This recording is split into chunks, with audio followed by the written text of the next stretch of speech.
días. Quiero de nuevo estar con ustedes, conversar un poco de temas que a todos nos atañen, como son los temas de nuestra vida religiosa que hemos consagrado al Señor. Hoy quiero decirles y hablar de un detalle interesante.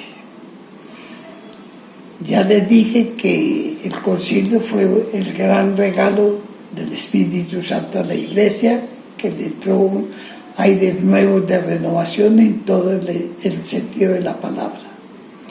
Pero nos hacemos hoy una pregunta. Los religiosos, como religiosos consagrados, si entramos en el concilio, es decir, si estamos en los documentos del concilio. Es un tema interesante porque fue un tema muy debatido y al cual se llegó después de momentos muy difíciles. A ver, el concilio quiso hacer una constitución de la Iglesia. La constitución es un documento breve que tienen los países donde están los delineamientos de la nación, los elementos que constituyen la nación. La Iglesia los tenía, pero muy dispersos, pero quiso tener una constitución teológica de la razón de ser de ella. Y ese fue un trabajo que el concilio hizo muy a conciencia, y hoy la Iglesia tiene la constitución que llamamos Lumen Gentium, luz de las gentes, como llamó Simeón a Jesús el día que fue presentado en el templo, luz de las naciones. ¿En qué consiste la constitución de la Iglesia? Es un documento no muy largo, donde están todos los elementos constitutivos de este misterio de fe, de amor, que es la Iglesia Católica. Vino entonces un problema. ¿Bajo qué esquema hacer la Constitución? Unos pedían el cuerpo místico, expresión de San Pablo. Otros querían el pueblo de Dios, que fue el que predominó. Entonces la Constitución se llama Pueblo de Dios. Y ya para entrar en esa Constitución vino el problema. ¿Quiénes entraban? En el primer capítulo, naturalmente, iba a hablarse del misterio de la Iglesia.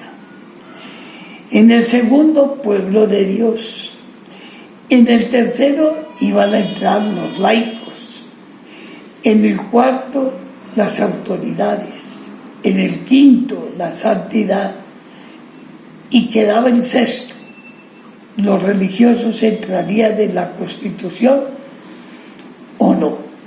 Se discutió, se votó, y los obispos religiosos llegaron a ser el número suficiente para que quedara aprobada que la vida religiosa entraría en la Constitución teológica de la Iglesia. ¿En qué lugar? ¿En qué capítulo? Si el quinto fue dedicado a la santidad, el sexto sería para los religiosos, que es una manera propia, específica de vivir la santidad consagrada. Entonces quedamos en el capítulo sexto de la Constitución de la Iglesia. Repito, fue muy peleado, muy difícil. Hoy, después de 50 años del concilio, ¿qué nos parece este detalle? Pues me parece a mí que es el fundamento de cosas muy bellas. Porque no somos un lujo. En la Constitución no hay lujos, hay lo esencial. Y si estamos allí, no como un lujo, sino como esencia de la Iglesia.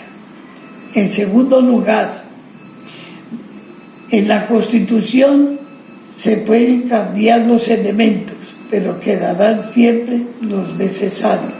Entonces la permanencia de la vida religiosa como tal no puede fallar.